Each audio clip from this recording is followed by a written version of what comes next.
Hello friends, तर आज आपण आवळा कँडी बनवणार आहोत। सुरुवातीला या आवळ्याचे कसे बारीक काप करायचे ते पाहूया। पहा, सुरुवातीला या वरील जो सेंटर आहे वरती, त्या वरील सेंटरला छोटे छोटे कट मारून घ्यायचे। त्यावर अगोदरच ज्या रेषा आहेत त्याच रेषेवर चाकूने छोटे छोटे कट मारून घ्या।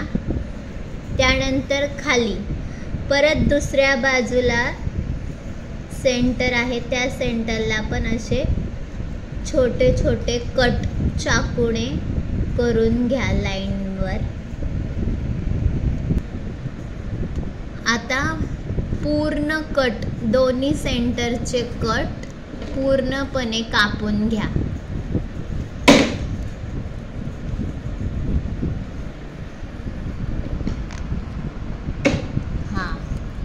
पहा, आता एक एक सेपरेट होतील। पहा, आता असे एक एक एक सेपरेट होत आहेत।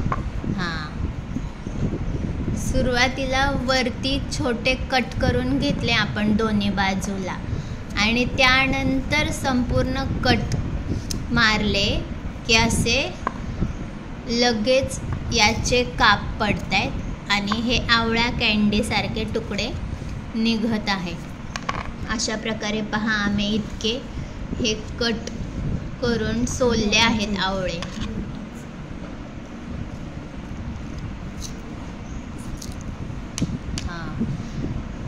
काही जण आवळे उकडवून सोलतात, काही जण फ्रीजरमध्ये ठेवून हे असे काप पाडतात। पण न उकळवता, न वाफलवता आणि न फ्रीजरमध्ये ठेवता आपण असे याला चाकूने कट मारून पहा पूर्णपणे आवळा कँडीचे काप करू शकतो।